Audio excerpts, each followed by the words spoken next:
আসসালামু আলাইকুম ওয়া রাহমাতুল্লাহি ওয়া বারাকাতুহু। চলুন আমরা জুমা সম্পর্কে কিছু আলোচনা করি। আমরা তো সকলেই জুমার নামাজ পড়ি, কেউ পড়ি কেউ বা পড়ি না, কেউ এক জুমা পড়ি তার জন্য অন্য জুমা পড়ি না। ইচ্ছা মতো আমরা জুমার নামাজ আদায় করি। চলুন আমার আল্লাহ কি বলেছে একটু শুনে আসি। সূরায়ে জুমার ভিতরে আমার আল্লাহ পাক বলেছেন, হে মুমিনগণ, জুমার দিনে যখন নামাজের জন্য আহ্বান করা হয় তখন তোমরা আল্লাহর স্মরণে ধাবিত হও এবং বেচা কেনা ছেড়ে দাও, এটা তোমাদের জন্য উত্তম। যদি তোমরা জানতে যে আমাদের জন্য যদি উত্তম, আমার আল্লাহ পাক বলেছেন, যদি আমরা জানতাম, আমরা মানুষ জাতি জানতাম জুমার নামাজ কত আমাদের উপকার, তাহলে আমরা ছেড়ে দিতাম না। কত ভুল আমরা করি। জুমার নামাজ হলো, এই আয়াত দ্বারা প্রমাণ হলো জুমার নামাজ ফরজ। আজান হলে ব্যবসা বাণিজ্য, জুমার দিনে আজান হলে ব্যবসা বাণিজ্য হারাম বলা হয়েছে। খুতবা ও নামাজের উপস্থিত হওয়া অবশ্য।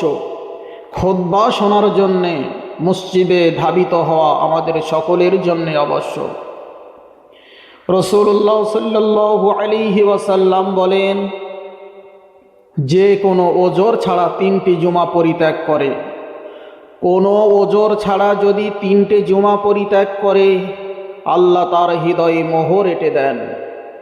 আল্লাহ পাক রব্বুল আলামিনের নবী এ কথা ঘোষণা দিয়েছেন সুনানে আবু দাউদ তিরমিজির ভিতরে, যদি কোনো মুমিন, কোনো মুসলমান 3টে জুমা ইচ্ছাকৃতভাবে ছেড়ে দেয়, আল্লাহ পাক রব্বুল আলামিন তার অন্তরে মোহর এঁটে দেন, যাতে করে আর আমাদের ভালো কথা শুনতে ভালো লাগে না, ভালো কথা বললে ভালো লাগে না, কোনো কিছুই ভালো জিনিস শুনতে আমাদের মন চায় না। প্রিয় নবী মুহাম্মদ রাসূলুল্লাহ সাল্লাল্লাহু আলাইহি ওয়াসাল্লাম আরও বলেছেন, পৃথিবীতে যতদিন সূর্য উদয় হচ্ছে আর আগামীতে হবে, সূর্য উদিত হয় এমন দিনের মধ্যে সর্বোত্তম দিন হলো জুমার দিন। সহিহ মুসলিম শরীফ। সূর্য উদয় হয় আমরা যে দিনগুলো পাই তার চাইতে সবচাইতে উত্তম দিন, এই দিনের ভিতরে উত্তম দিন হলো জুমার দিন। নবী পাক সাল্লাল্লাহু আলাইহি ওয়াসাল্লাম বলেন, এক জুমা থেকে পরবর্তী জুমা পর্যন্ত অতিরিক্ত 3 দিন পর্যন্ত গুনাহ ক্ষমা করা হয়, যদি বড় গুনাহ থেকে সে বাঁচতে পারে। আল্লাহ পাকের নবী কত সুসংবাদ আমাদের জন্য দিয়েছেন। জুমার নামাজ পড়ব, তার জন্যে 3 দিন পর পর্যন্ত আমাদের গুনাহ, আল্লাহ পাক ছোট ছোট গুনাহগুলোকে আমাদের ক্ষমা করে দেবেন। খুতবা চলাকালীন আমরা মনে করি অনেক মানুষ আছি কথাবার্তা বলি, কিন্তু রাসূলুল্লাহ সাল্লাল্লাহু আলাইহি ওয়াসাল্লাম বলেছেন, ইমাম যখন খুতবা দেবে তখন তুমি চুপ করে শুনবে, তুমি কথা বলবে না। আমরা কি করি, একজন যদি কথা বলে তাকে আমরা বলি, এই চুপ কর, কথা বলিস না। আমরা ওই কথা বলার মধ্যে শামিল হয়ে গেলাম। এটা আমি বলিনি, বুখারী মুসলিমের ভেতরে আমার রাসূলুল্লাহ সাল্লাল্লাহু আলাইহি ওয়াসাল্লাম এই হাদিসখানা এনেছেন।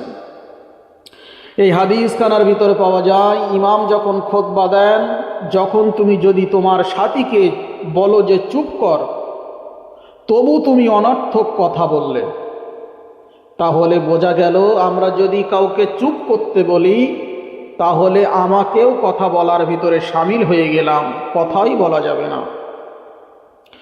জুমার নামাজ প্রাপ্ত বয়স্কদের জন্যে ফরজ, সুস্থ মানুষের জন্যে ফরজ, পুরুষের জন্যে জুমার নামাজ ফরজ। মুকিম মুসাফির নয়, স্বাধীন মুসলিমের উপর ফরজ। নারী, শিশু, অসুস্থ মুসাফিরের উপর জুমার নামাজ ফরজ নয়। আমার প্রিয় নবী মুহাম্মদুর রাসূলুল্লাহ সাল্লাল্লাহু আলাইহি ওয়াসাল্লাম বলেন, জুমার দিনে তোমরা গোসল করবে, এতে তোমরা নেকি পাবে, সওয়াব হবে, তোমাদের আমল নামায় লেখা হবে, সুন্নত আদায় হবে। পরিষ্কার কাপড় পরবে, আতর ব্যবহার করবে, আগে আগে মসজিদে যাবে, বেশি বেশি দরুদ পড়বে, সূরা কাহাফ যদি জানো সূরা কাহাফ তেলাওয়াত করবে, আসরের পরে দোয়া করবে। এই দোয়া করলে আমার আল্লাহ পাক রব্বুল আলামিন কবুল করে নেবে।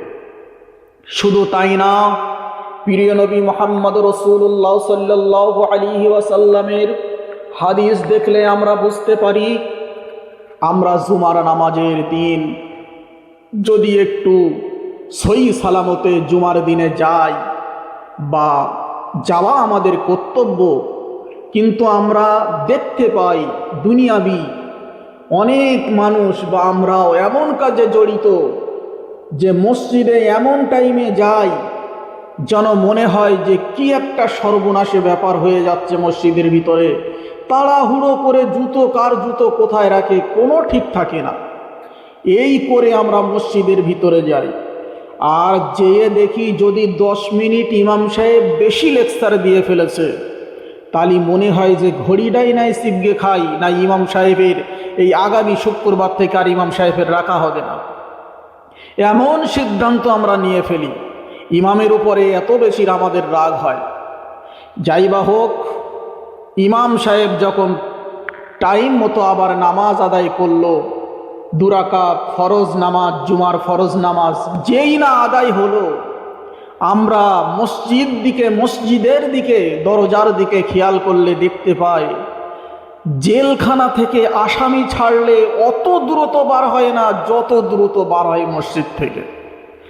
জেলখানায় আসামি ছাড়লে যত দ্রুত বার হয় না, তার চাইতে দূরত্ব বার হয়, আরো তাড়াতাড়ি বার হয় মসজিদ থেকে। কেন? আমার আল্লাহ তো এই নামাজ চায় না, আমার আল্লাহ তো এই নামাজ পড়তে বলেনি। মসজিদের উপরে আমাদের তো মহাব্বত করতে বলেছে, মসজিদের উপরে তো আমাদের মায়া করতে বলেছে। কিয়ামতের দিন যখন কিছুই থাকবে না, সব ধ্বংস হয়ে যাবে, তখন মসজিদ ঘরগুলো থাকবে। এই ঘরগুলো যদি থাকে, ওই মসজিদকে আমার আল্লাহ পাক হুকুম করবে, হে মসজিদ তুমি ধ্বংস হচ্ছ না, পৃথিবীর সব শেষ হয়ে গেল, তুমি ধ্বংস হচ্ছ না কেন? তখন ওই মসজিদের জবান আল্লাহ পাক খুলে দেবেন। মসজিদ তখন বলবে, আল্লাহ আমার নেককার বান্দারা, আপনার নেককার বান্দারা, আপনার সলে বান্দারা, আপনার দিনদার বান্দারা, আমার উপরে যারা মহাব্বত করত, আমার কাছে সর্বসময় বেশি বেশি সময় কাটাতো, আমার উপরে যারা মহাব্বত করে এই ঘরের ভিতরে পড়ে থাকতো, তুমি যতক্ষণ না আল্লাহ আমার ঘরের ভিতর তাদেরকে পৌঁছে দাও, আমি নষ্ট হব না। এই বলে যারা উম্মতে মুহাম্মাদি, যারা মসজিদের উপর মায়া থাকতো, মসজিদের উপর ভালোবাসা থাকতো, মসজিদের উপর মহাব্বত করত, তাদেরকে আল্লাহ পাক ওই মসজিদে প্রবেশ করাবেন। আর মসজিদ রেলগাড়ির মতো তখন চলতে থাকবে। আল্লাহর জান্নাতুল ফিরদাউসে তাদেরকে পৌঁছে দেওয়া হবে। জোরে বলুন সুবহান।